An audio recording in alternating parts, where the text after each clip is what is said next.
This is a HeadGum podcast.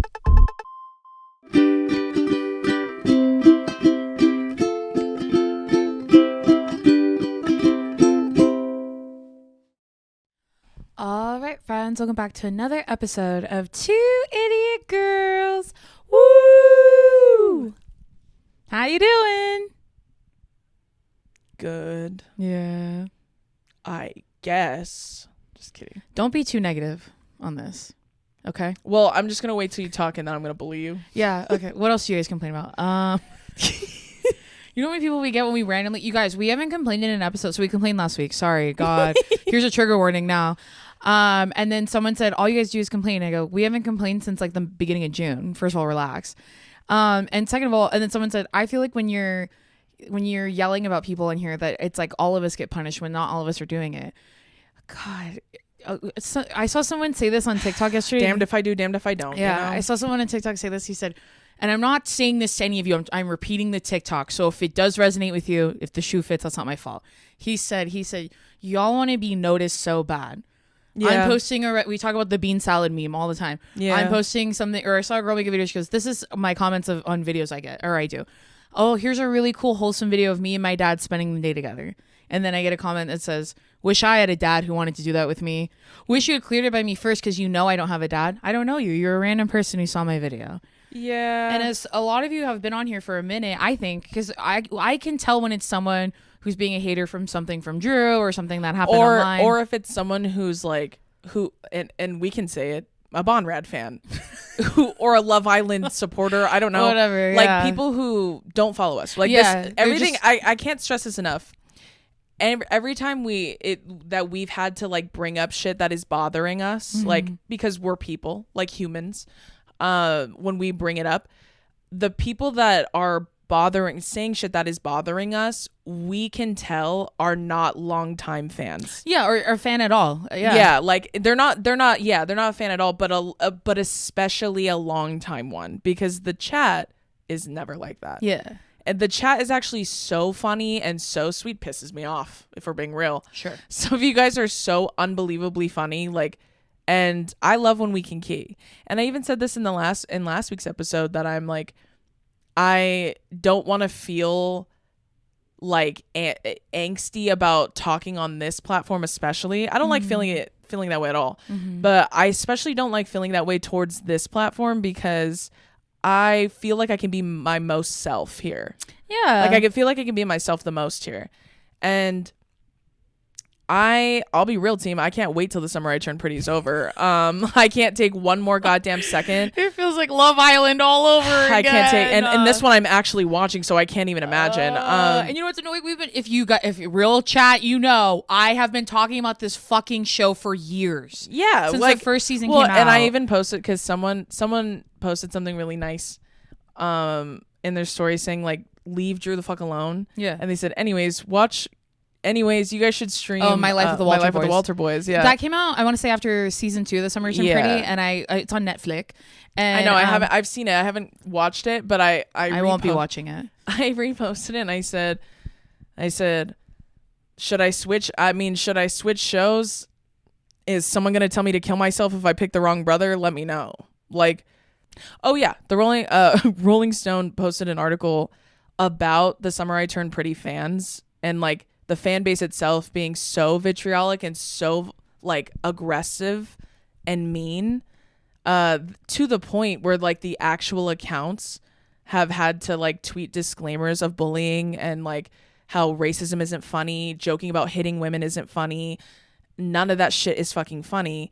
And even Jenny Han herself had to post something about it. In this article, they quote me and Leah Khatib basically saying like, even some influencers who have tried to join in on the fun, right, are being fucking harassed about like whether or not you disagree, blah, fucking blah. Either way though, like I genuinely do not understand and will never understand when you send hate to someone, right? Like a really hateful, mean ass fucking DM, especially to me. I don't know why you would send that to me and think there will be no consequence if I see it. Because when I do post it, the first thing they do is go back in my shit and tell me what a fucking fake feminist I am for for doxing women, that's not the definition of doxing. You know how I know? Because I've been doxed. Yeah, we've been doxed before. I've been doxed hundreds of times, actually. I've been doxed so many times that I had to hire private security. I've been doxed so many times that you have no idea how much money I pay a month to a service that wipes that shit off the internet because it will not stop happening. So I don't appreciate when people conflate those words because it's not a fucking game to me, first of all. And second of all, putting your hateful shit in my story and saying this is really fucking hateful is not the same fucking thing as being doxed. Or bullied. Or bullied, for that matter. I never told anyone to go fucking bully you. What I said was, this is fucking hateful. Why would you send this to me? And then I told you, even if you identify as a woman, that does not give you permission or license to come in my shit and disrespect me in my fucking house. That does not give you the right to do that. That's just not how that works. So I can't even get into the fact that it's, and also if we were to zoom out all the way, look what the fuck we're talking about. Like, it's so silly and unserious. It's like truly, it's shocking to me. And it feels very Black Mirror. And it feels so like, it's also too, and again, this is me getting, it's so fucking woke leftist meta. Like, this is like, it's proof to me that when people do shit like that, like say, send me hateful shit and then paint me as an aggressor and a bully and make themselves a victim after they chose to, like, as if it's not a choice to send someone hate, like as if you're being forced to do it. And then I put it on blast and all of a sudden it's a problem. It's just so obvious to me when you play the victim after that and then tell people I'm doxing, I'm bullying, whatever the fuck. It's obvious to me that you don't see me as like a real person or a real human being. Like you look at me almost like a piñata. Like you can hit me as many times as you want and candy will come out. You can hit me. And then as soon as I hit back or swing back in any way, all of a sudden I have a responsibility to not what? Eat your shit in private? Like, my responsibility is to eat your shit in private no matter what you send me? Actually, no, that's not my responsibility whatsoever. My responsibility is not like it. That is truly like, it's an entitlement. That's the crazy part to me. You feel entitled to my patience and like, oh, well, she's not going to see this.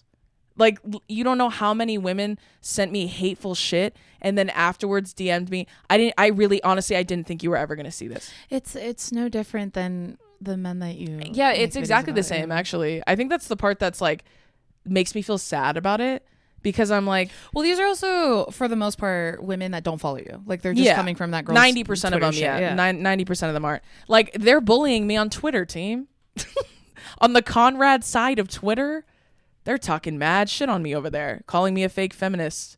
Someone said, you're doing all of this in the name of Jeremiah Fisher. He's not real. No, the fuck I'm not. Wait, I think what I get confused with the feminism, the dichotomy of the feminism of it all. What is anti-feminist that you're doing? Oh, I know what it is. It's telling women they're not allowed to be mean to me just because they're women. I don't even mean that. That's anti-feminist of me. I meant like. Oh, you're talking about the Jeremiah thing? Within the Summer I Turned Pretty context. Oh, supporting cheating. Is anti-feminist? Yes. Okay. I'm trying to I like actually understand it. Yeah, because this will always be the detriment to me every single time I meet anyone ever is that I will sit there and be like, I'm like actually trying to. No, me too. If I'm being real, same. I'm also trying to understand it as well. And like, we're sisters and we can look each other in the eye and you bully me every single day of my life. They know this, obviously. For hours upon hours, they know this. Well, that's just me. But hey, you know me. That's just me. I'm a big old bully. As two girlies, right? Yeah. Who are you said those bitches were bringing up we're in our 30s. You're damn right. And you know who put this fucking show on the map? Me. If you look at both of us, talking about the Summer I Turned Pretty. No, everyone has said I never talked about or watched the show until you guys told me to watch it. Yeah, that's true. As two sisters, we've both been cheated on in our own individual relationships, right? Yes. it's one of the most horrible feelings anyone could ever experience. Yes, it's dehumanizing. You're confused. I got over it way faster than I thought I was going to, but it does feel like fucking shit. It does. I told you. And I still think about it a lot. Yeah. And that's okay. Right? You will to some extent. Yeah. Yeah. And for everyone, it it's will different. fade with time. Because I don't even know if it's with the Summer Rich and Pretty or just like things that are going on in the internet, but I've seen so many different videos that talk about like the physical, aspects you feel like after you've been cheated on. Like they're talking about the mental, deterioration you endure when you get cheated on and stuff like that. Yeah. Like there's a lot of like decaying of your body and your spirit and stuff like that that happens post cheating. And I'm wondering if that's all a bit on my FYP because of the Summer Rich and Pretty, because she's talking about getting cheated on or whatever. And even then in the show, she doesn't talk. She just kind of moves past it, which I feel like most girls that get cheated on, they do that too. Which I don't. They can, yeah. That's or they try to. They shouldn't have. Yeah, whether it's like getting past it as far as like staying together or getting past it and being broken up. I just had this brain blast right now. I didn't realize that the reason I think she forgave him for cheating and got over it so fast was because she did the same thing. Yeah, she felt bad. Yeah. Yeah, she felt guilty. Like I think that's why too, to be honest. And that's the thing too, is like I think like when I'm getting hate and then I post about it and then they try to tell me I'm a big fucking bully and I'm an awful person now. I used to be a fan, but now you bullied me and I'm okay, right? Yeah. Like I get those. Yeah, me posting what you choose to send me on your own free will is me bullying you. Okay. Sure. So like when that happens and they tell me that, they almost always hang it up on like, and this is all because of Jeremiah. I don't give a flying fuck about that fake white kid. I really don't. I can't stress that enough. Like, I don't know what it's going to take for anyone to listen to me, but like, I really could not care less. In fact, I wrote to someone today, that's how I know you've never been a fan of me for real, because the fact that you think that at this point I give a fuck about two fake white guys is actually insane. Yeah. Like, I couldn't care less. And I really do hate when I stand up for myself and then they tell me some bullshit like, what do you even care? It's a show. I don't. You do. Like, I don't actually. I would love to be able to talk about it in sillies and nothing more. Mm-hmm. I would love that.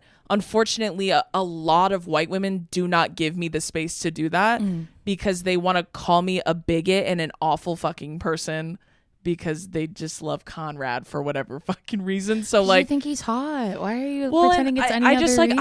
I couldn't care less. I really couldn't. Like, I don't care if you love Conrad. I don't care if you love Steven. I don't give a fuck if you love Cameron, bitch. I don't give a fuck if you love Sky. I don't care. I don't care. Like, leave me alone about it, bro. Like, leave me alone. I don't know what else to like tell you about that. But if you don't like what I say about the show, unfollow me. Don't follow me. Don't even come look at me. Like, why do you come? None of those women followed me. You just followed me to my page to harass me. And then when I'm like, hey, I've had enough of this. Like, I'm really sick of being harassed. And I start putting your shit on my story. All of a sudden, I'm a bully. Like, someone... even if you replied to them, they would still call you a bully. Yes, I know. It doesn't matter. Yes, I know. And then literally the girl that started all of... You're sending your millions of fans... No, I'm not. No, I'm not. I literally put your hateful shit. Yeah, where in there did you say, and everyone that follows me, you better go harass this woman? Yeah, I would never say that, and I never have. And what's crazy is you giggle and you laugh at it when I do it to men. When I put men's full handle, like, that's been my thing for years. I have never censored names.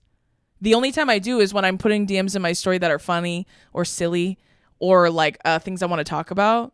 I even put one in where this girl was still being kind of rude to me. She was being condescending more than anything, not really like rude. Yeah. I got rid of her name. Yeah, I remember that. Because she didn't say anything hateful to me, but she was talking to me as if I worked for her, which I did not appreciate. Right. So like, someone did tell us in our comments that if you focus on the haters, that's what they want. So. Yeah, that's kind of my whole thing, though. Unfortunately, no. Let's go back to the stuff they want to do. That's actually, and someone DM'd me today and said, when I saw your InStyle article, like the quote they pulled from me said like, I tell creators, if you're not in therapy, make sure you go. And she DM'd me and said, I actually think that's so real because this would send me to the fucking loony bin if this was happening to me. Friends, we're going to take a quick little break, and this is with our friends at Audible. So y'all know that me and Drew are huge fans of audiobooks, so we're so excited to be partnering with Audible. Audible's romance collection has something to satisfy every side of you. When it comes to what romance you're into, you can't be pinned down unless you want to be. Here's your invitation to have it all. Fancy a dalliance with a duke or perhaps a sexy billionaire? Find a book boyfriend or girlfriend or partner or significant other in the city and another on the hockey field. Or if nothing on this earth satisfies, you can always find love in another realm. Hear modern rom-coms from authors like Lily Chu and Ali Hazelwood, the latest romantasy series from Rebecca Yarros, and Regency favorites like Bridgerton and Outlander, plus all the really steamy stuff, which I know you freaks want more of, so make sure you lock into Audible. Your first great love story is free when you sign up for a free 30-day trial at audible.com/2idiotgirls. I talked about this last time, but our other co-host Drew, she has an audiobook called Loud, and it's on Audible. And on August 26th, there will be an extra new chapter for her audiobook Loud, which you can listen to. And she narrates the whole thing, so why wouldn't you not want to listen to that audiobook? I think it sounds really fun. So yeah, make sure you get your free 30-day trial at audible.com/2idiotgirls. Now back to the episode. And can I share something kind of vulnerable, but we can laugh about it? Well, it almost did. Yeah. Can I tell y'all something? Like I almost did go to the fucking loony bin. I'm so dead ass. I'm being dead serious when I say that's why I had to take a break, because I was 2 steps from doing that. And that is what this job does. Like, and I know it's kind of a downer, and I know it's kind of annoying to listen to, but unfortunately this is kind of like a journal for me, almost like this show specifically, because like I said, I feel like I can be myself here. Yeah. But like, if I'm being real, I feel like I'm gonna cry. Well, before you do, I'll say really fast that I know a lot of you, because I've worked we've both worked regular 9-to-5 jobs where I would listen to little like fuckheads like us while I'm at job. And Drew's eating her carrots too loud in her cube next to me, and we're sending podcasts or YouTube videos, like whoever we were watching at the time. It was mostly like Jackie Ina and like Jenna Marbles, like people like I think Jenna Marbles is such a great example. Julian, I loved him. Salamita, all of them, like people like that we've watched for years, and we would sit at our little fuck ass cubes and send each other stuff, and we would laugh. And I remember like I would watch like Jenna and Julian's podcast and listen to it while I'm working, and I'm laughing like I'm in the room with them, and those are the best comments we get. And I get that. So I get that this is a form of an escape for so many people, and maybe not escape. I don't want you to sound like negative, but it's like a little bit of like a peek into something exciting and fun to focus on while you're at work, or you're commuting, or you're getting your kids ready, or whatever. You're smoking a bowl in the morning. I love the photos like that with your cats. I don't care. Yeah, I get that, and I get that you don't listen to stuff like this but where I cannot emphasize this enough with influencers, even celebrities like mainstream. Yeah, they are all normal people. So just like that's why I made this joke in the last episode. This is such a good example of try being an influencer for a day, but it's not even about whatever that was. I don't even remember. We're talking about a show that we are laughing about. And both of us have experienced dating people like this in this exact. I have been a belly, not with 2 brothers, but I've been a belly who's dated a Conrad, and I've been a belly who just dated a Jeremiah. And I've grown up and lived my life. Like I was telling my sister, like I can't imagine going through all that and then you have to go to work. Like I like that's, and I do that every day. But it doesn't feel like work, because if you love what you do, it never feels like you're working. Yeah. But I just would love for that lens to be much more focused on than like these are like cartoon characters of people that like Vanilla Mace, I think, is a great example of someone who's been dealing with a lot of like anxiety and stuff like that. She's been posting on her accounts. These aren't like random people on the internet that you don't like, that are just like cartoons. Like these are real people with real feelings. You know what I mean? Yeah. And like and that's why I'm telling y'all, like this kind of like there really is no other word for it other than harassment, because that is what it is. Like I said, like it really did do a number on me to a point where I almost had to be hospitalized, and that's why I took the break. And it makes me feel sad, because I think like I want to be able to have fun too. You know what I'm saying? Like I want to be able to joke and key and talk about a silly TV show that my sister and I love and we bonded over. And we bonded with y'all over, and it's been really fun. And this makes it really not fun. And like, my thing is like, again, if I cry, I apologize. But you don't have to apologize. I feel frustrated. Like, I don't blame you. I don't blame you for feeling like that. I think that's a completely normal reaction to what's happening right now. It's too much. And it's not y'all in the chat. We're not even talking about you. We're talking about... No, at this point, I'm just like, I'm sorry I'm trauma dumping on y'all. Like, I apologize for that. Because that's not the point of the show. The point of the show is to have fun and to be silly. Yeah. But unfortunately... and not negative. Yeah, but unfortunately, I am a human being. And it sucks. Like, it sucks. Like, it's... And... Sorry, I did not mean for that to happen. Why are you apologizing? I just mean, I'm just talking to you. Like, you're fine. You're not doing anything wrong. Only I have to apologize when I cry. You don't have to. No, you don't. It's frustrating. This is like a normal... It feels... Oh, that I remember where my train of thought was going. I kind of have talked about this before, but like, you guys have no idea, like, the amount of vitriol I deal with daily, to the point where I've gotten used to it, right? And that's purely for men. So if it, like, I would say probably about 60%, maybe 50% of my DMs, comments, like, if you factor all of it, anywhere people can publicly engage with me, I would say about 50% of it is positive. That other 50 is a level that you would never, ever, ever be able to believe. Like, I field so much hate and vitriol from men, to the point where I've become desensitized to it. And my therapist actually told me the last time I saw her that she's concerned about that, because I should not be desensitized to people saying awful things to me, which is unfortunately happening. But when I get it from women, it's even more frustrating to me, because I feel like I put my neck on the line for women quite often, and willingly. I'm happy to do it. Like, I'm happy to field that kind of vitriol, because I can take it from men. And I know not many people in general can. Like, I can't even gender that. Like, no one should be okay with the kind of vitriol I get and the amount I get. No one should ever be okay with it.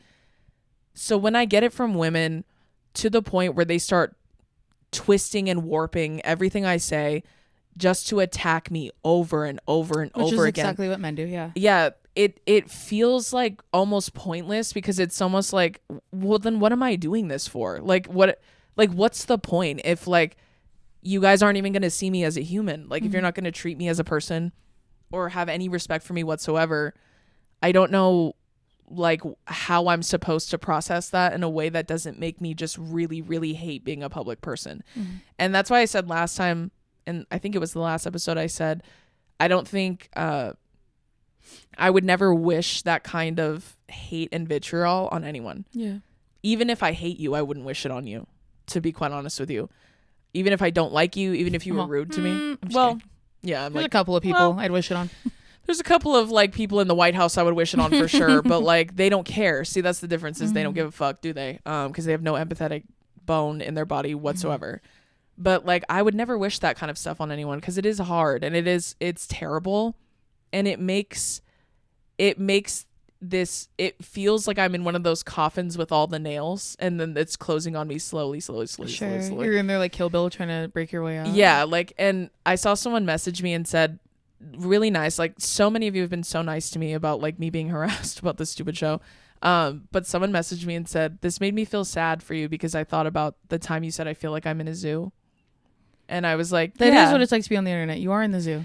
Yeah, and I told Billy, like, I'm in the zoo, and I'm one of the monkeys, and all the people are oohing and awing, and then they jeer at me, they throw shit at me, they like hit my glass a million times. The clam in the yes, exactly. And then sort of SpongeBob. And then everyone's throwing peanuts at you. Yeah, and then I go and I hit the glass just a little too hard, and then I scare them. And then they're like, oh, that monkey's aggressive. Yeah. Then they dart me from the back and drag me under one of those metal sheets they slide down. And then I don't get any food for a day because I was bad. And I don't get to go out in the fake jungle because I was bad. Like, that's how it feels. And it's dehumanizing and it's awful. And now to turn it to a positive thing, I want to thank the chat, like, specifically Two Idiot Girls fans, like, who have been here, riders, like those of you that have been here forever. I really do love y'all. Like, you have no idea. I appreciate it. Like, this environment here at Two Idiot Girls has always been, like, what feels like a really safe outlet for me. Like it feels like a place where I can be myself for real, because obviously on the comment section or when you see me in other shit, like that is me. But I feel like this is a completely different side of me that you don't really get normally or don't really show normally. So like I do appreciate you guys always being so kind and patient and like seeing me for that. Those of you that are being like so supportive and amazing, I really do appreciate that.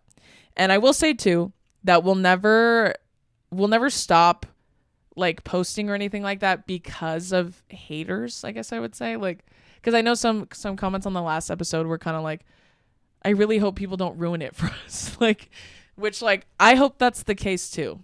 And if anyone ever does stop posting, it will probably be because I've had to take myself off the internet. You know what I'm saying?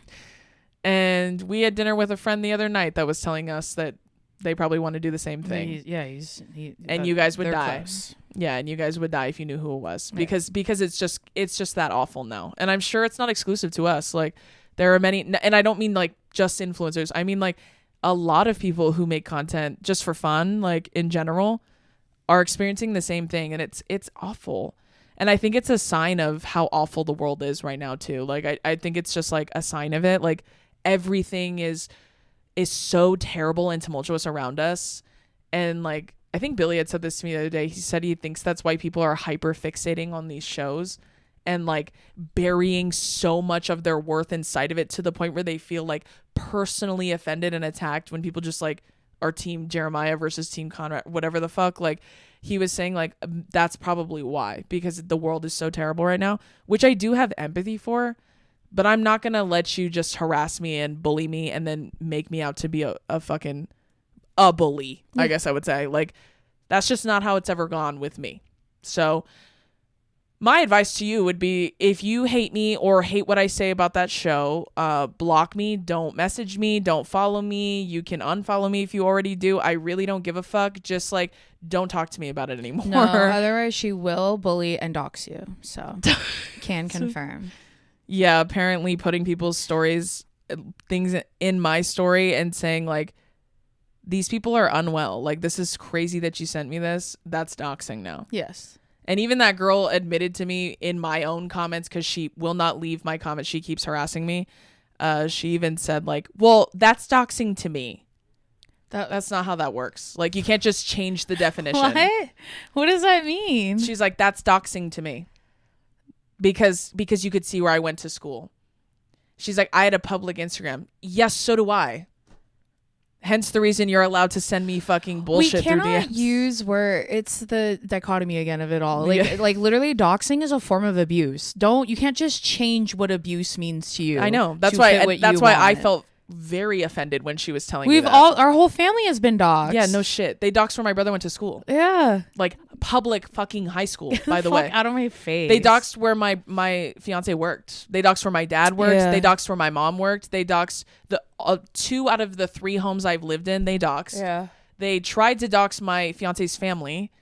Like you have no idea what doxing means, what it feels like, and what it actually fucking looks like. Come on. Mind you, when I was getting doxed, they were telling me they were going to rape and kill me. Just so you know. Like, that is quite literally what they were sending me over and over again. And they were sending me pictures of my house. Like, the front of my house. From, like, wherever the fuck they got it. That's what doxing is, team. That's... If in case anyone's confused what the definition of doxing is, that's what it is. Yeah. That's what it is. And it's awful and terrible. Well, I hated it. You know, you can't just call things a hate crime. Well, I hated it. I've been hate crime. Shit, dog. Why is it always white women? Those are the only ones doing it. Dude.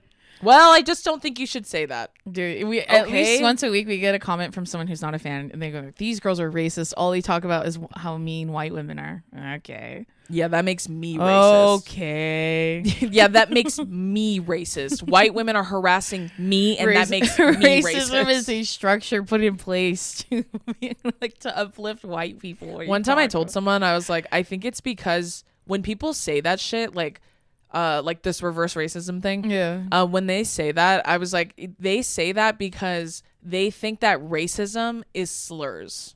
And just being mean. And just slurs. Yeah. I wasn't being racist to you. I didn't call you a slur. That's not what... That's actually, like, that's one of the few, like, That's like if racism is a Christmas tree, that's an ornament, bitch. Like that's not even part of the structure, ho. Like, are you kidding? Funny. It's not even part of the foundation of it. And also, when I said white women, I meant that very literally speaking. I haven't seen one person of color do it to me. Not one, bitch. Not even a gay person has done it to me. Like, it's all white, cis, straight women who are doing this to me. And it's upsetting and annoying and also bullshit. Like, I'm not going to let you do it to me. Sorry. Yeah. If you don't want to be posted in my story, if you don't want people to see the hate you send to me in private, don't send it to me. DMing people is a choice. Like, you can choose to do that.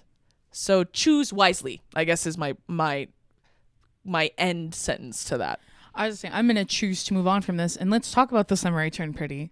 Yeah, last episode, let's give it up, team. Hey, we're so fucking back. Yeah. Hey, let's give it up, team. Who was right? Us. Who wants to say sorry for being mean about Jeremiah? Come to the front of the room. Come say you're sorry to me right now. And before we're not you, Team Jeremiah. before we're you Team even, Jeremiah. yeah, exactly that. And also before you even start, when some people were saying, they were asking me, they weren't being mean to me about it. They were asking me, how do I feel about him saying he picked a fight, before the cheating thing happened in Mexico or whatever. How do I feel about that? Here are my thoughts on that. I don't think that he knew they were going to break up. Therefore, I don't think he planned to cheat. I think he admitted to picking a fight, which is true, because he was pissed off that she still wasn't telling him the truth. Does that make it okay what he did in Mexico? No.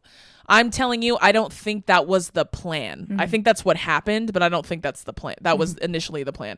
I sincerely actually fucking doubt that was the plan, because they broke up. I don't think he wanted to break up. I think he wanted her to be honest, and she wasn't, right? Yes.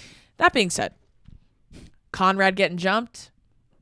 Yeah, I'm into that. Steven reading him the house down, bitch, period. And Taylor. And Taylor, too. Taylor, yeah. Steven and Taylor are my number one picks right now, along with Laurel. You throw her in there. And the dad. Laurel's ex-husband, not the Fisher dad. No. Belly's dad. I saw today. The Conklin family is locking the fucking together. Minus Belly. So the mom and the brother and the dad. No, I was gonna say that I saw a TikTok today that said they think that Jeremiah, the Fisher dad, that his girlfriend's pregnant. They think that'll be the next announcement they make. Oh God! And then someone said now Belly has another brother she can date. Well, and I'm glad they didn't get married, because I didn't want them to, because they weren't going to. I read the books. Yes. Yeah, well, I'm glad they didn't in the show, and I'm glad they let Jeremiah call it off, because he did deserve a little bit of dignity in there. And that at that point, yeah. I mean, at that point, yeah. But also, like, I still thought Billy at one point. Billy was like, "This guy needs his ass beat," about Conrad, and I was laughing, and and what I mean by that is like what he means by that, and what I mean when I say that and laugh at it is that there has been zero consequence for him in terms of the choices that he's making this season. Like, there's been no consequence whatsoever. By that I mean him telling Belly that the night before their wedding, or the couple days before their wedding, like, just completely derailing the entire fucking thing. Like, just doing all of that is inherently selfish to me. Yes. A very selfish thing to do. Because then she said, "What are you guys going to do? Run off into the sunset?" Like, when she said that, and he was like, "Maybe." And then what? Who said that? That's what Taylor said to him. Oh, yeah. When she was confronting him. And then what? Yeah. You just blow up your whole relationship with your brother. Yes. Blow up her relationship with your brother. Stop right there. Fuck Belly. Let's leave Belly out of this. That's his brother. I know, and that's fucked up. That's to do his your brother. Dog. And Jeremiah told him, which I remember, he said, "I gave you your shot." Yeah. I said, and then I watched clips of him with the mom, and him telling the mom, "Well, I already backed off. I told them." And this is all they're showing in season 2, like flashbacks from what was happening when the mom was sick. He said, "I gave you your chance. I said you can take it, and you said no." And you fucked it up. That's so yeah, you fucked up. But then even then, when they were still letting it be Belly's choice, when they were in the hotel room, and Conrad still said, "No, I do want to be with you," and she was like, "What?" And then they woke up. He goes, "Actually, just kidding." I forgot about that.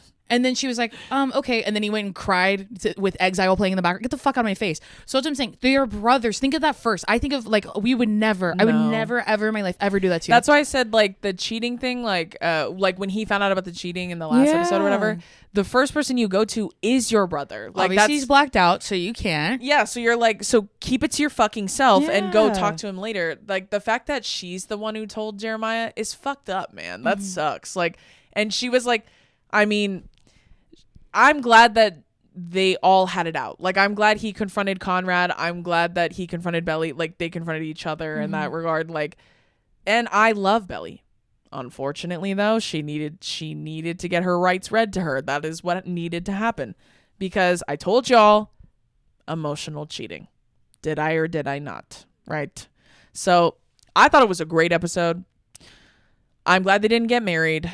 I truly have no idea where it's gonna go at this point. No clue at all. I did like that this one wasn't like, why did they do that? You know, like I feel like every episode this season I've had a couple of moments every single episode where we were like, what the heck? Why was that in there? No, and I thought like the conversation between Jeremiah and Belly was so sad.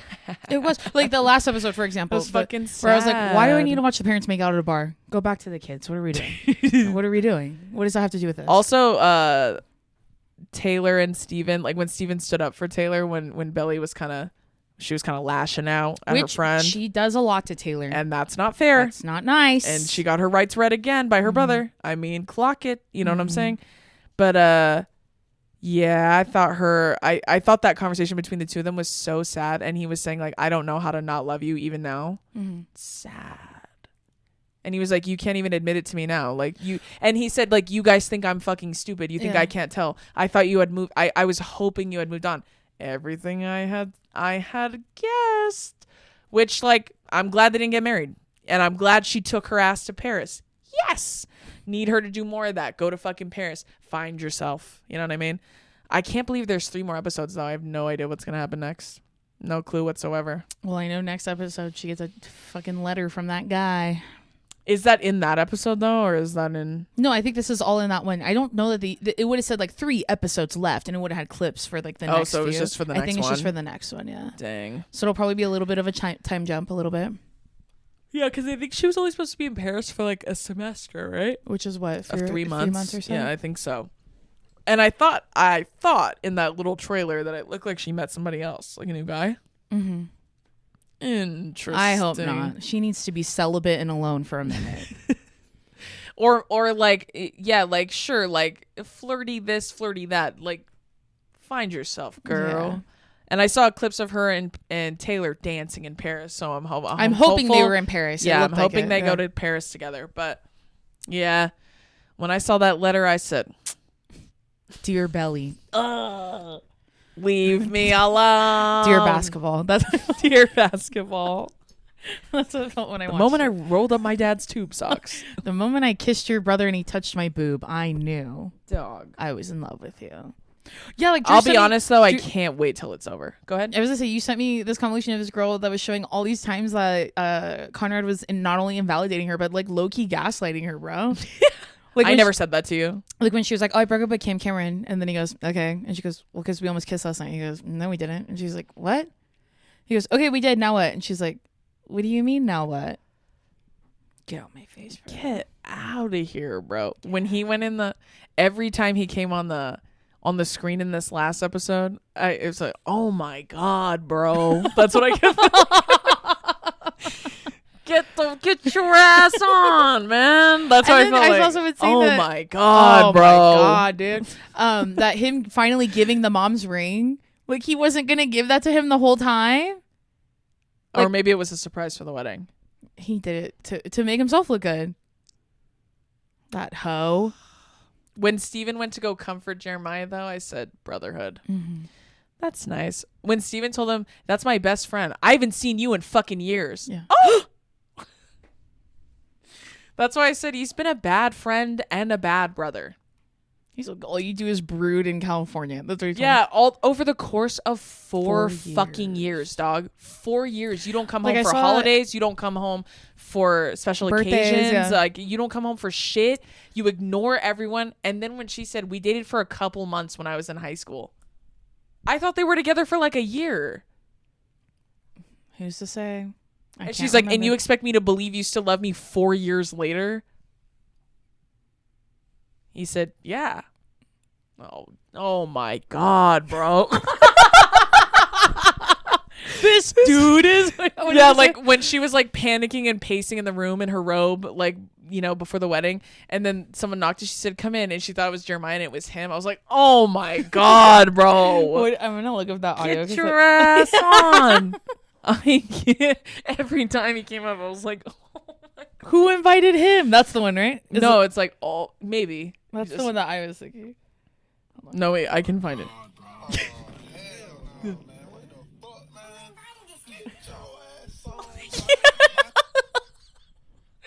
Every time he popped up, I said, oh my God, Who bro. invited him? Every fucking time, bro. Who invited him? He's the best man. And then he tells him, you're my best man. He goes, co-best man. Get out of my face! Dude, do you want me to forgive you? You're not giving me anything to work with. By the way, I just told your soon-to-be wife I loved her, and I told her to leave you for me, by the way. What the heck? You guys, they're brothers. That's literally what Billy told me, because Billy is an older brother, and he was like, I could never do that to my brother. Like, it's just like, well, and it's like, I told you, and a lot of you agreed with me in the cut down from last week when I was explaining how I would have written it if I wasn't I'm glad it worked out the way that it did. No, though. it worked out, Yeah. but I'm saying like I'm saying for me to like Conrad, that's how it should have been written. Sure. Like that would have made more sense to me, even though I think he's handled the entire fucking season terribly. I wouldn't have been as irritated with it, but it just felt so weird and manipulative to do it and be like, you should leave him for me. Yeah, it is. He cheated. You should leave him for me. That's his brother. Yeah, dog, that's fucked up. Like, and it's and that's why I'm saying, I'm not saying to excuse your brother cheating. I'm saying you should be a brother and a First. sibling, and you should put your brotherhood over a girl is what I am fucking saying. Always. Like you should to some extent, unless your brother turns out to be a bigot or something. Or if your brother turns out to try and take your wife right before you guys get married, then I think that's grounds to not talk to your brother anymore. That's when he's like, you're fucking dead to me. I was like, ooh! Ouch. And when he punched him, ouch. Ouch. That's going to hurt tomorrow. And she said, what happened? Oh, when he showed up in her room, and I was like, oh my God, bro. When he showed up in the room, and then he was like, And then he closed the door so you thought he left, and then he goes, Belly. I go, oh my God. oh my I God, can't get rid of bro. Oh, Jesus Christ. Anywho, no matter how much, women who fucking hate my opinions on this show, sling their insults at me, I am still enjoying it. I am having fun. At this point, it does feel like the last lap in a marathon. Like my nipples are bleeding. There's pee running down my leg. Yeah, my thighs are chafing like crazy, bro. My lips are white and chapped, and both my big toenails black. They're ripped off. Yeah. I had my last goo about 10 miles ago, and I'm running on nothing more than prayer and vibes. That's how it feels as we near the end of this season. Hopefully, we all live to tell the tale. Girl. But I am enjoying it. Yeah. And that being said, it felt like the perfect topic choice to ask you guys what your hot takes are on fun TV shows, popular media. Yes. So that's our topic for this week because it seems relevant. And some of the stuff you guys are talking about, I haven't even watched. So, like, do not attack the messenger as I share these takes, please. Please. So the very first one we got is from someone named Lissa, and they said Clifford, not the big red dog, with Martin Short is absolutely criminally slept on. I do not know of that. What is that? Clifford, like the movie? It's a movie with Martin Short, but it's not about the big red dog? That is what they were saying, yeah. Okay, so it looks like it's a 1994 film. There's probably a picture of her. Oh, fun. There are people in this movie. Oh, Mary Steenburgen. She played the mom in Step Brothers. Oh, I love her. And then she's funny. Does it say Charles Grodin? Who I think he played who did he play? But it's just called Clifford? Yes. But it's not about the red dog. It is not. Okay, the other actor I just named, he's in the Beethoven movies, if you've ever seen those. I have seen those. Okay, so it says when his brother asks him to look after his young son, which is Martin Short, so he's young in this, which I can't really tell. Martin Daniels agrees, taking the boy into his home and introducing him to his future wife, Sarah. Clifford is fixated on the idea of visiting a famed theme park, and Martin, an engineer who helped build the park, makes plans to take him, but when Clifford reveals himself to be a first-rate brat, his uncle goes bonkers, and a loony intergenerational standoff ensues. Sounds like a good time. Okay, so Martin Short was 37 during the initial filming of Clifford, which I think is why it's funny, because Is he playing a little boy? I think so. Or he's playing a young person? Well, it just says his nephew, so they didn't say it's a kid. Oh, I see.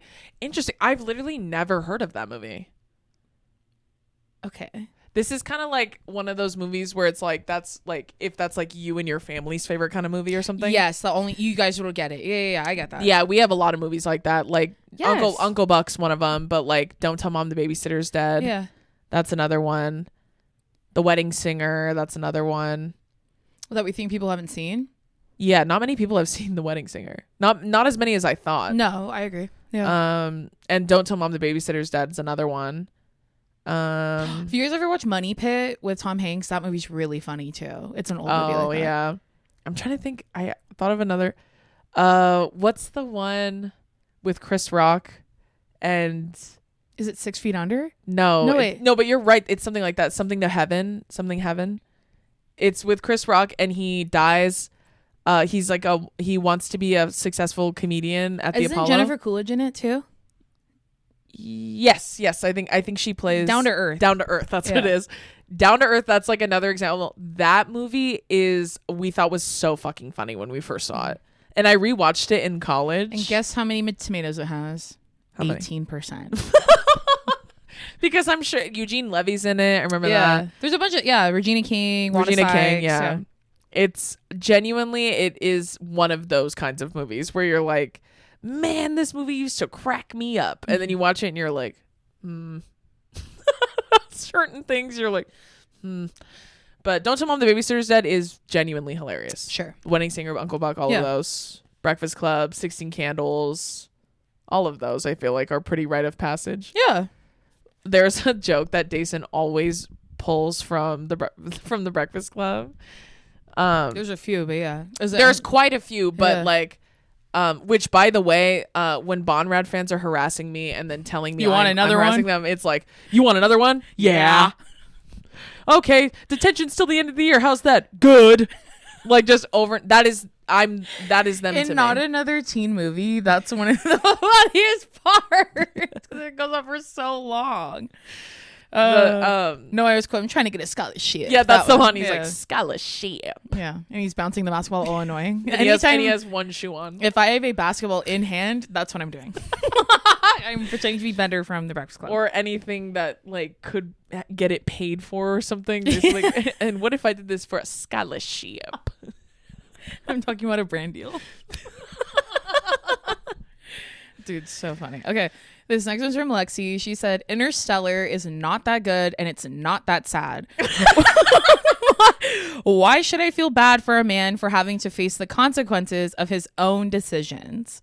I mean, that's kind of too. Yeah, I mean, that's why I feel watching Conrad. So I get that. Yeah. Yeah, Matthew McConaughey crying. That's how you feel watching him cry on the spaceship. That's how I feel watching Conrad cry.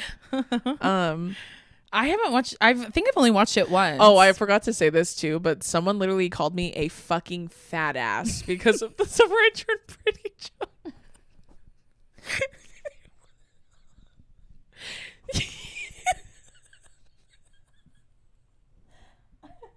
You guys aren't serious, bro. Oh, I know these are not serious people. You ever get fat shamed for the Summer I Turned for having a different take on Someone called me a fucking fat ass. What is going on? Queens, what are we doing? Girl. Oh my god, bro. Oh my god, bro. Me when I see Matthew McConaughey on the spaceship. Remember when I did my Tars impersonation? A lot of you said it was good. Tars. That's it. Matthew McConaughey. I was gonna say that's not a Tars. You're acting like your impersonation is of the robot. You're doing I'm doing it of Matthew McConaughey talking about Tars. Right. Yes. Right. He goes, Tars. Talk to me, Tars. Okay. Also, recently, speaking of Matthew McConaughey, I saw a reel. You sent it, The right? one of him with Austin Butler, meeting Austin Butler. I've never seen energy that magnetic between two men. Like, they are so in love. It's crazy. I think Erica Priscilla. Yeah, she just wrote kiss. Yeah, she wrote kiss. It's the top comment on there. I saw it. Yeah. Also, it's like two grown men who overemphasize their accents. But see, one is from Anaheim, California, and the other one is from Texas. So there is a difference. Well, and Matthew McConaughey's had his for like ever. That's what I'm saying. There is a difference there. He didn't go balls deep into Elvis and then develop a Southern accent. It happens to the best of us, you know. I saw him doing that lie detector test with Zoe Kravitz, and I saw someone clip it and then repost it, and they said, the voice has to be a joke. That's all they and I don't know if it is or not, but shit. Anyways, Okay. what were we talking? Tars.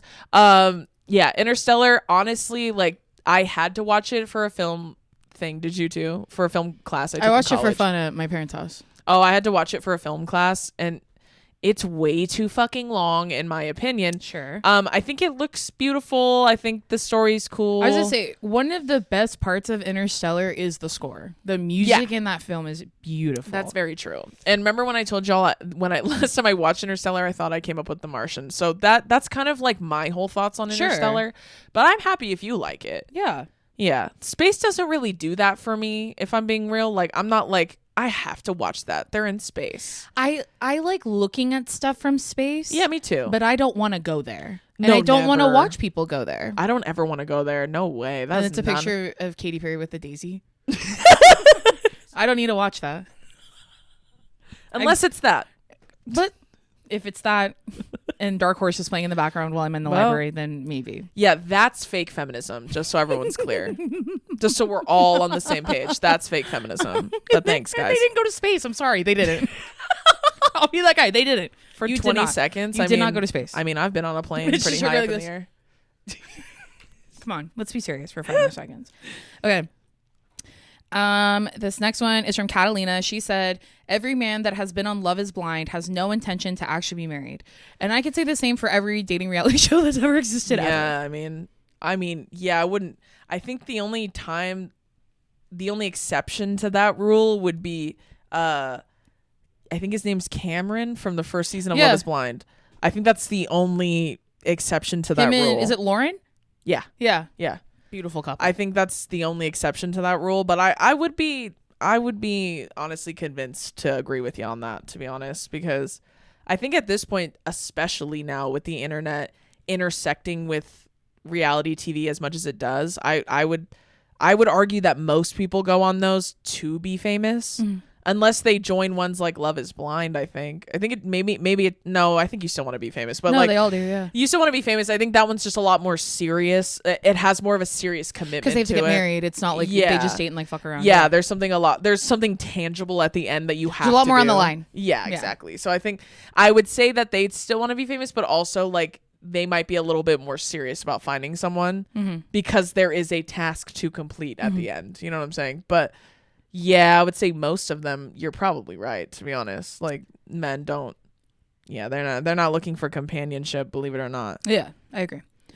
This next one's from Liza. She said, this is about Breaking Bad. I don't know if y'all have watched it. I don't think anyone's ever actually heard of it too. It's pretty underground. So she wrote, Skylar White was not a frigid bitch in Breaking Bad, and that belief is rooted in deep misogyny. I agree with that. I mean, Is that the wife? yeah, if you watch this show for like, if you're being logical when you're watching it, because the whole point of that show are shows like The Sopranos and stuff, you're literally rooting for someone who, if that person was in real life, you would not be rooting for. Yeah, that guy. like everybody's terrible. Yeah, so then she's the only character that's trying to stop him from making meth, right? Yeah. And you're like, he has to make money. You're a bitch. You're a bitch. Yeah. So I do agree with that. I think Oh, it's a problem when your husband starts making meth. okay. Wow. Right. So you don't support small businesses. Got it. Yeah. That's Okay. how it feels being on the internet. Yes. This next one's from Jane. She said, Rory Gilmore is the villain. I've never watched Gilmore Girls, so I don't Me have any horse either, in this race. but I have seen quite a few arguments That's about the that. daughter, right? And Lorelai's Yeah. the mom. Okay. Yeah. So she said, Rory Gilmore is the villain. In Gilmore Girls, she deserved every little thing that came her way, and I have no remorse for how disappointing her life ended up being. I haven't watched ever, but Yeah. like I've heard that she's I've just seen people make compilations of her being bratty, like and Yeah. entitled, and then making all the wrong choices, I guess. But I also think that's part of like being a kid. You're like supposed to fuck up. Yeah. But I haven't watched it, so please don't take that at face value. I'm just No, thinking that- I'm sure that's why it was written that way. But Yeah. yeah, I'm sure she's really unlikable. Especially, I'm sure if you watch it in modern times, even more so. Sure, yeah. With like, but yeah, that show never really spoke to me, to be honest. I wasn't really that one kind of missed me. Yeah, You know what I I mean? remember my mom used to watch it, and then I would watch it with her, and I'd be like, I don't understand what any of these people are talking about. Yeah, and the framing of it and the filming of it is very daytime Emmy. Like it's very soap opera. Sure, I The way fuck with it's the filmed. fashion in it though. I like how they dress. The girls yeah. are cutie in that. No, totally. And I love Melissa McCarthy. I do know she's in that too. Yeah. This next one's from Annalise. She said, Elena from Vampire Diaries can take a hike. It's almost never ending with her. Yeah. I mean, I think that's kind of fair. Yeah. That again, Vampire Diaries is yet another example of like all of these people are terrible or selfish or both, and you're rooting for them in some regard. Yeah. Like Klaus's arc is like a huge one. Hot, sexy, need him. Just a yes. perfect example Yeah. of like, I hate this guy, and then at a certain point you're like, I hope he him. finds love. I love him. I hope he finds love. That's so mean. His siblings are so mean to him. He kills all his siblings all the time. Right. Yeah. But I think I need another Vampire Diaries in my life. I'll be real. The Summer I Turned Pretty is not filling that hole for what I think are obvious reasons. Sure. But I need another Vampire Diaries in my life. I loved that show. I love a like CW ass show. Like even when I was trying to make Billy watch it with me, he told me, he's like, this is such a CW show. And I was like, it actually was on the CW because he liked Supernatural. Mm-hmm. And I was like, yeah. And that show's scary. Sorry. Yeah, the graphics and the Or Smallville. Yeah. they're all so like kitschy and corny because it was like early 2000s. Yeah, when they're but, showing like, them like running fast, it's always funny. yeah, or like in the very first episode, you see Stefan jump off a roof and onto the ground, and it's like, and it literally like it's just his body going. No, and like Elena would stand up to Damon and he would get to her in half a second. Yeah, he's like, yeah. yeah, it's all sound effects and a lot of this. You know what I'm saying? But I do think though that show, so fun. That was such a fun watch. Did you ever try the originals? I did try the originals. Okay. I watched, I think, the first season of the Okay. originals. Yeah, I just didn't love it as much. Like, and also like, Spinoffs are always kind of hard for me to get into because there's always characters you love from the original season that, of course, they don't put in the spinoff. So then yeah, I'm like, and they had like obviously Klaus and Elijah were like two main guys in it. They brought Rebecca in, I think, for a little, if I remember correctly. Correct me if I'm wrong. But they also had the Rebecca. wolf. Yeah, Rebecca. Also, they had the like the wolf girl. She was like the first female wolf you meet in Vampire Diaries. Oh yes. And she becomes a love interest of Klaus, which I Yes. was kind of like, Was her name Taylor? no, I don't remember. I don't think it was Taylor. It's a white girl though with brown hair, right? I believe so. She might not be full white though, but like, yeah. Oh, I might be thinking of someone She had really else. pretty eyes and dark brown hair. Yeah. And she was, oh no. Did she have big lips? For a second, I thought she was the same girl from Teen Wolf, but she's not. It was a different girl. No, but the main girl, Crystal. Yeah. There's a facial similarity there that I'm registering. yeah. If I'm thinking But of the I right think person. she had darker eyes. But like, anyways, my point being, when they started introducing that, I was kind of like, but Marcel, they introduced Marcel in the originals. I fucked with his character heavy. His character was fun, but because it was someone that was kind of challenging Klaus. But like, Yeah, this girl, right? Yes. Yeah. What's her name? Is her name Phoebe Phoebe? Tonkin. She Yeah. played Haley. What did I say her name was? Taylor. You said Taylor. Oh, well. I guess. Yes. Yeah, Phoebe. Yeah, so they introduced her. I didn't hate her character. It just kind of like, I was kind of like, eh. Mm-hmm. And then at that point, I was kind of like, I'm over it. Sure. I get that. Reheated nachos. That's what it was giving me. Yeah, So I was kind of like, I'm over it. But And then isn't the privacy, isn't that girl in it? yes, yeah. Okay. And she's just as annoying in that one too. Her character is so The annoying in that Starstruck one. girl. The Starstruck Yeah, girl. that's where I was like, everyone forgets that she was in Starstruck. Yeah.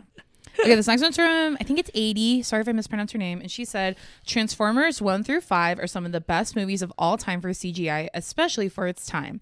They're still such favorites of mine. What the fuck is the CGI garbage nowadays? Give me Michael Bay 2007. You're talking all the shit about CGI as if Sonic the Hedgehog doesn't exist, and those are amazing, and you're missing out. 1 through 5 is crazy. I think 3. 1 and 2, maybe 3.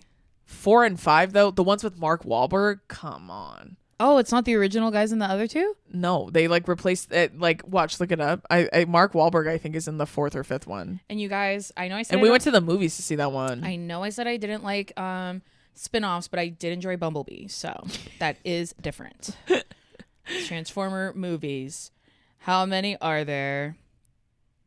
There's 12,000 of them. Good. Yeah, there's okay. More There's than I thought. you guys have heard of Transformers? Have you heard of Transformers: Revenge of the Fallen? Yeah, that's or the second Transformers: Dark of the Moon? one. That's the third or one. Transformers: Age of Extinction? I haven't seen that one. That's the 4th one. That's the Yeah. one with fucking Mark Wahlberg. or Transformers: The Last Night? I don't know about that one. Hey, what are we doing?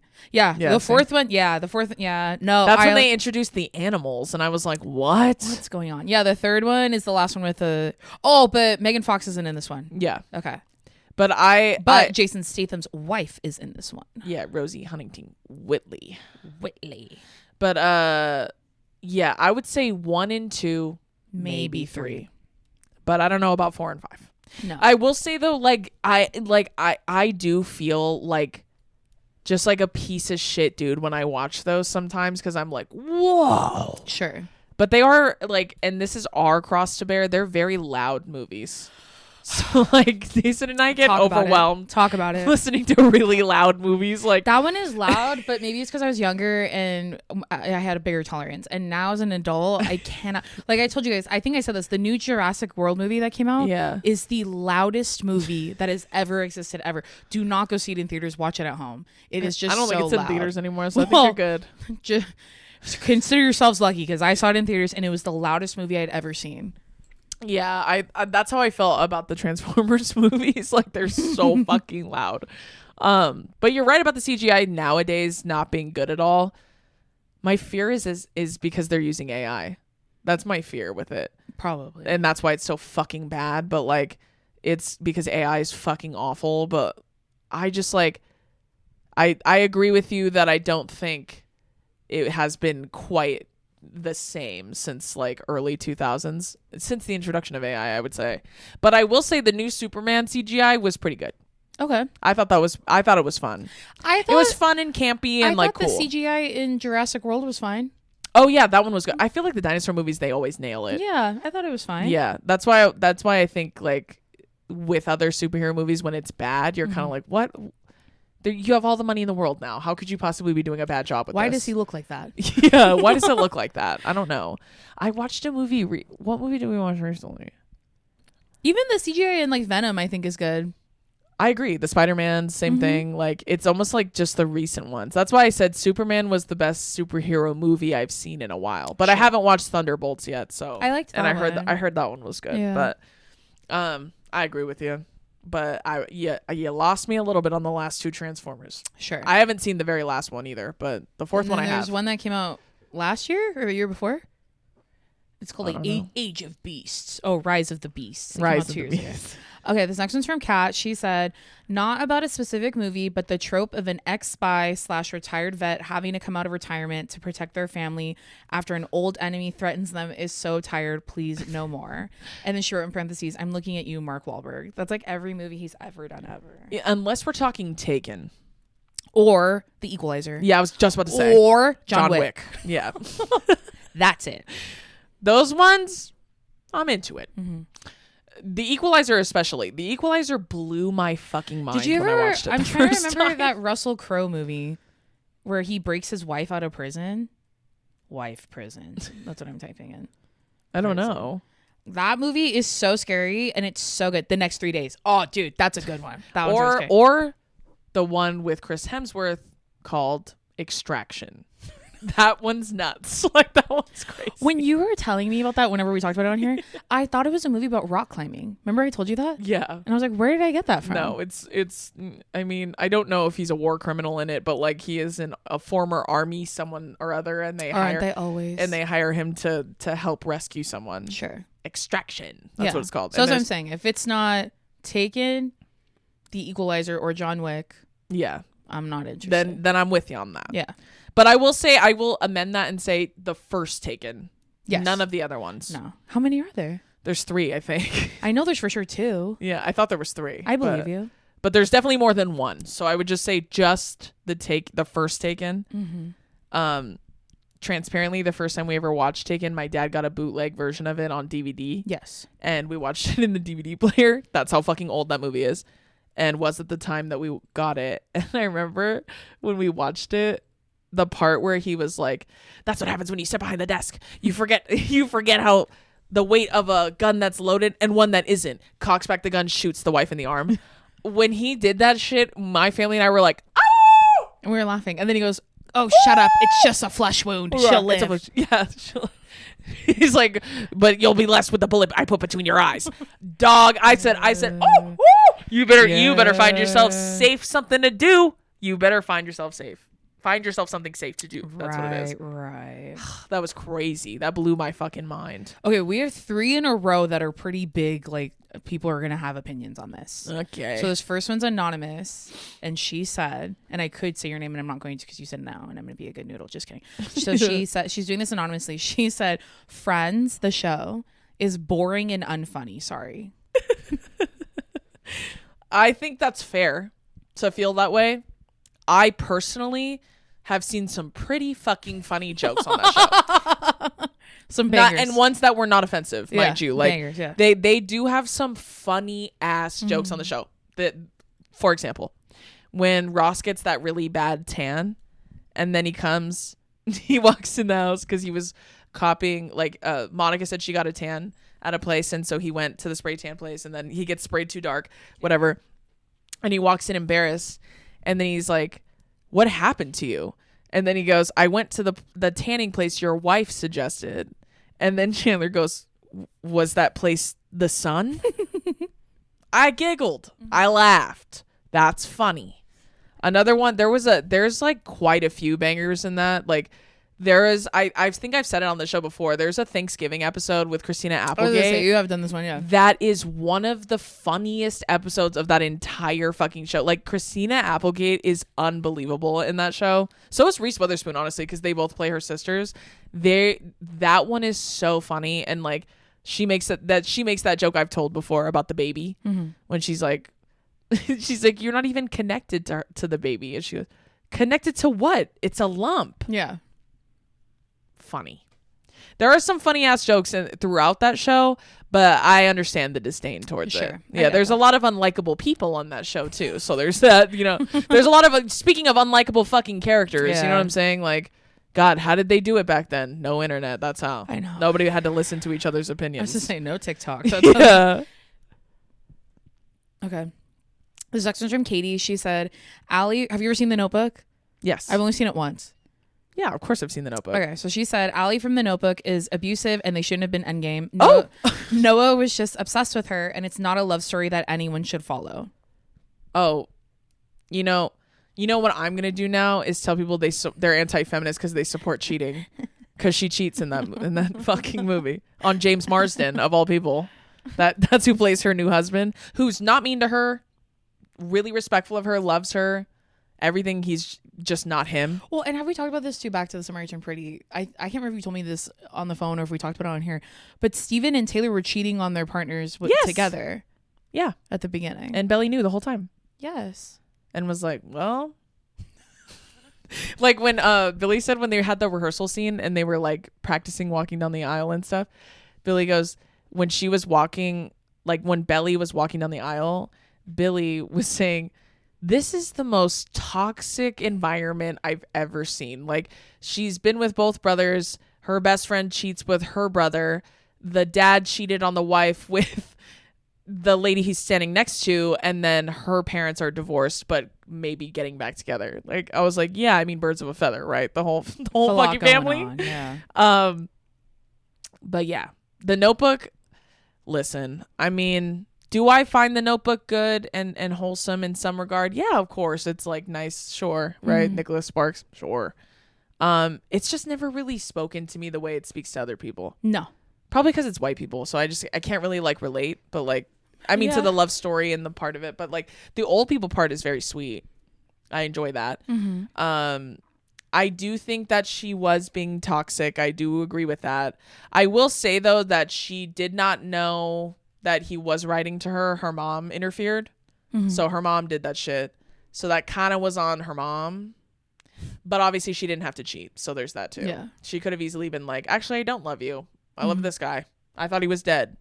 Goodbye. And then she could have gone in, which she ended up doing. She just had sex with the other guy first. Right. So, I mean, yeah, I would say she did have some very toxic behaviors in that, but it seemed like all's well that ends well. They ended up together. I guess, yeah. So, yeah. Okay, and then this is the last one we're going to end on. So, Dom, they said Challengers was ruined by straight people, specifically in the way it was taken out of context and memeified. It got run into the ground so quickly, and I say this as someone who loved it. I liked Challengers. I love Challengers too. Yeah, I liked the music. I mean, I believe you if you feel like it was. I thought that people were memeing the hell out of it, but I didn't think it was done in a way that was hurting the movie because it was very, very successful. Talk about a love triangle. Shit. Talk about some two bad bitches at the same damn time. How come no one applies that mentality? How come none of you have done a video of Belly where it's like, I'm allowed to switch, you know? Yeah. I don't want no throat. Matter of fact, I'm allowed to switch. Yeah. Matter of fact, I want your friend. I'm allowed to switch. That's why I said two bad bitches at the. I thought Challengers was really good. Another movie that was very loud. That was a very loud movie. Yeah. But I did enjoy the soundtrack though. It was fun. I liked the way it was filmed. I thought it was really cool. I more so like what I love about Challengers specifically was that Zendaya. Yes, of course. But it was like the way that she was just like. She was just jorking it, man. Like she was jerking those bitches around. She was balling up the front of their tennis polos and telling them what the fuck she wanted. Yeah. I support women's rights and wrongs. You know what I'm saying? Like that's what she get on that fucking court. That's what she was doing all the time. I'm not going to sit here and lie to you and say I don't like watching women boss men around. I'm not going to sit here and lie to you.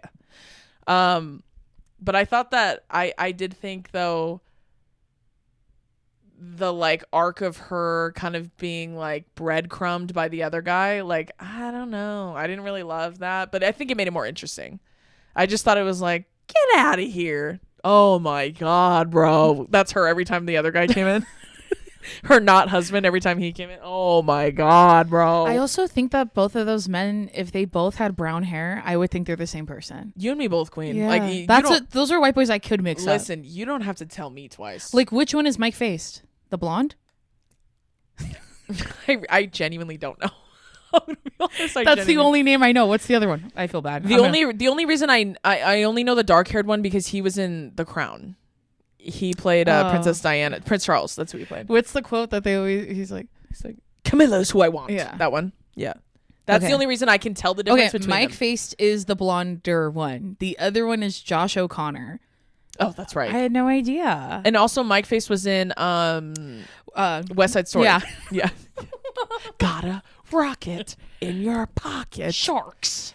Yeah, that guy was a phenomenal dancer too. On top of that, he was. Okay, girl. He was killing it on the dance floor. That's what he was doing. That's one of my favorite quotes from that show that I'm not going to tell you guys because everyone will be mean to me about it. Okay, so that's going to do it for this week's episode of Two Idiot Girls. Yes. We hope you enjoyed it. If you have a hot take on a TV show or movie that you would like to submit to us, go to our Instagram and in our story highlights. You got to go all the way to the end. Should I make highlights for every year? Probably. Am I going to? No. But maybe one day. Maybe one day. I don't know. But as of right now, no. So go look for it on there. Also, don't forget, please be kind to everyone about this stupid fucking show. About everything, period. But everything, period. But this is just the only thing that's creating issues. Everybody, please calm down. Not y'all, but if you have friends like that are, I'm saying, like if you're it's not clocking to you that I'm standing on business. Like that was me to these women who don't follow me. Right. But chat, I appreciate y'all holding the space for us to be able to feel stuff and process openly and with you.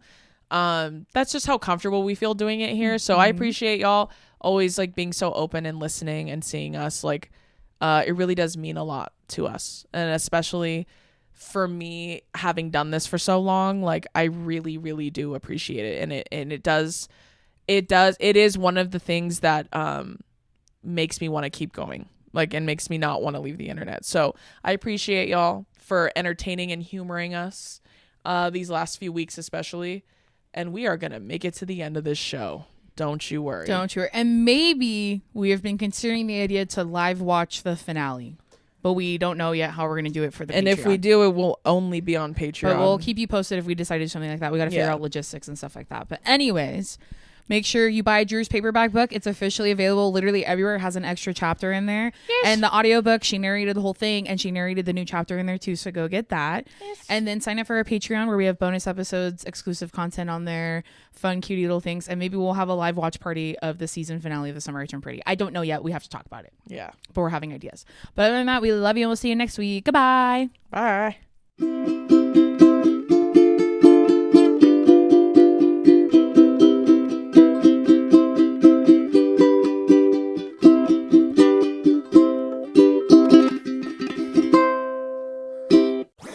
That was a HeadGum podcast.